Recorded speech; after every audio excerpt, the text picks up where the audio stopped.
High বন্ধুরা, আমি জয়ন্তী আর আমার একমাত্র ছেলে আমরা কলকাতার একটা ফ্ল্যাটে থাকি। আজ থেকে 7 বছর আগে আমার স্বামী স্ট্রোকে মারা যায়। তখন আমার ছেলের বয়স 12 বছর আর আমার বয়স ছিল 29 বছর। আমরা যৌথ ফ্যামিলিতে থাকতাম আমাদের আদি বাড়ি শ্যামবাজারের কাছে। আমার স্বামী মারা গেলে আমার উপর জুলুম শুরু করে আমার স্বামীর পরিবারের লোকেরা। এই বিষয়ে পরে জানতে পারবেন। আমি আর আমার ছেলে চলে এলাম কলকাতার একটা ফ্ল্যাট নিয়ে।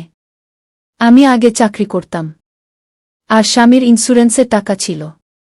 সেই টাকা দিয়ে আমি এই 2 রুমের ফ্ল্যাটটা কিনি। আর আমার স্বামীর ব্যাংক ব্যালেন্স ভালোই ছিল, তা দিয়ে ভালো চলত আমাদের। তবে 1 বছর পর আমি আবার চাকরিতে যোগ দিলাম। স্কুলে পড়ে। আমাদের সুখ দুঃখ নিয়ে দিন ঠিকঠাক কাটতে থাকল। বর্তমানে আমার ছেলের বয়স 22 বছর। ও এখন কলেজে পড়ে। আর আমার বয়স বর্তমানে 41 বছর। আমি গার্মেন্টস কোম্পানিতে ভালো পোস্টে চাকরি করি। চাকরির জন্য রোজ দৌড়াদৌড়ির কারণে আমার ব্যায়াম হয়ে যায়। ছেলেকে আমি ভীষণ যত্ন করি। বিশেষ করে ওর বাবা মারা গেলে দুজনকে আঁকড়ে হয়ে আছি। আমি রোজ সকালে উঠে ওর ঘরে যেতাম। ও যবে থেকে একা ঘুমানো শুরু করল, আমি তখন থেকে সকালে উঠে দেখে আসতাম ও ঠিক আছে নাকি। খুব কেয়ার করি আমি ওকে। রোজাকার মতোই ওর ঘর থেকে বেরিয়ে ফ্রেশ হয়ে প্রতিদিনের কাজ সেরে রান্নাঘরে আসল। আমি তখন ব্রেকফাস্ট তৈরি করছিলাম। তখন ও এসে রোজকার মতোই আমার পাশে দাঁড়াল। আমি ওকে একটু মলিন হাসি দিলাম আর বললাম, টেবিলে গিয়ে বস, আমি খাবার আনছি। এরপর আমরা খাওয়া দাওয়া সেরা নিলাম। আর রোজকার মতোই দিনটা চলে গেল।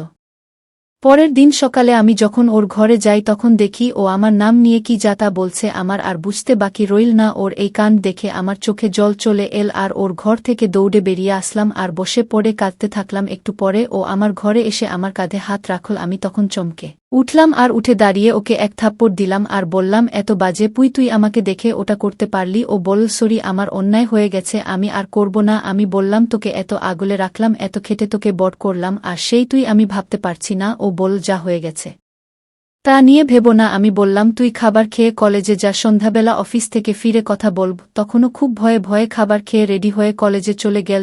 কলেজ থেকে বাড়ি ফিরে 4টের সময় আর আমার আসতে আরও প্রায় 3 ঘণ্টা। আমি 7টা নাগাদ এসে কলিং বেল বাজালাম। দরজা খুলে দিল আমার দিকে না তাকিয়ে। তারপর ও নিজের ঘরে বসে পড়ার ভান করতে থাকল। বেশ কিছুক্ষণ পরে আমি ওর ঘরে গেলাম। আমি ফ্রেশ শাড়ি পরে, হাতে একটা প্লেট, তাতে ফিশ ফিঙ্গার। আমি মাঝে মাঝে অফিস থেকে ফেরার পথে খাবার নিয়ে আসতাম। আমি ওর হাতে খাবারের প্লেট দিয়ে বললাম, কলেজ থেকে এসে তো কিছু খাসনি, আয় ফিশ ফিঙ্গার খাওয়া যাক। এই বলে আমি ওর পড়ার টেবিলের আরেকটা চেয়ারে বসলাম। তারপর দুজনে খাওয়া শেষ করলাম। খাওয়া শেষে আমি ওকে বললাম, বাবু, সকালে তোর গায়ে হাত দেয়া আমার ঠিক হয়নি। তুই এখন বড় হয়েছিস। কিন্তু আমার তখন খুব রাগ উঠে গিয়েছিল। আমি গলা ভারী করে এগুলো ওকে বললাম। আরও বললাম, এই সময় বয়সের অনেক পরিবর্তন আসে।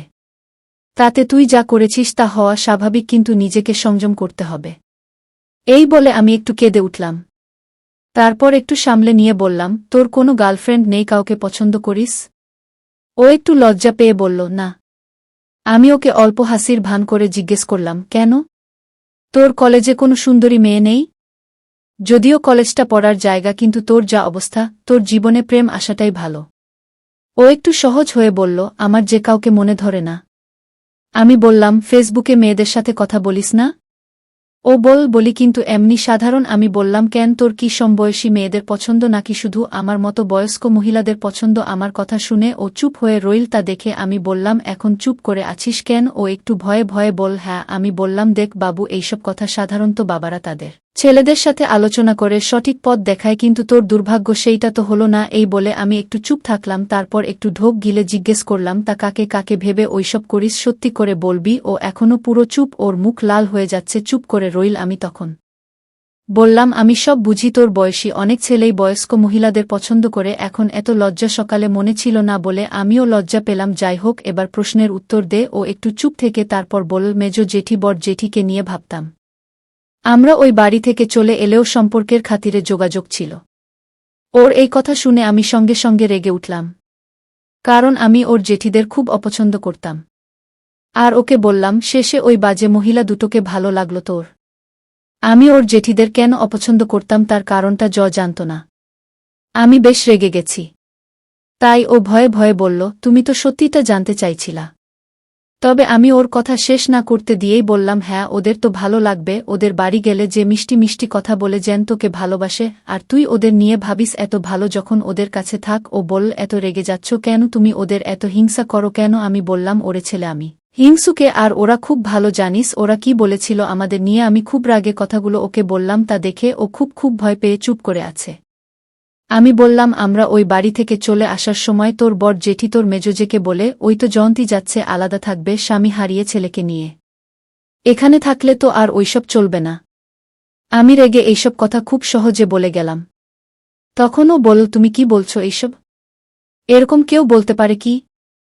আমি বললাম, আমার কথা তো বিশ্বাস হবে না, ওইগুলো তো তোর কাছে পছন্দের নারী।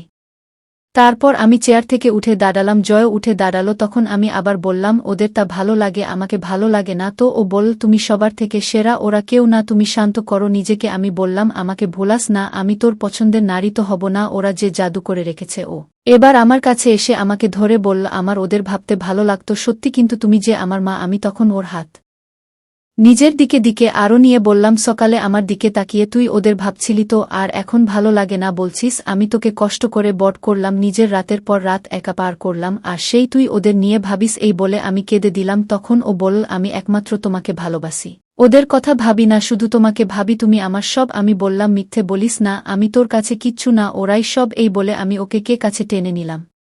ও বলল, আমার একমাত্র পছন্দের নারী তুমি। আমি বললাম, সেই তোর বাবা মারা যাওয়ার পর থেকে একা হয়ে আছি, আজ থেকে আমি তোর, আজ থেকে তুই আমার সব। এরপর আমরা স্নান সেরে রাতে খেতে বসলাম। অর্ডার করে পরোটা আর খাসির মাংস এনে খেলাম।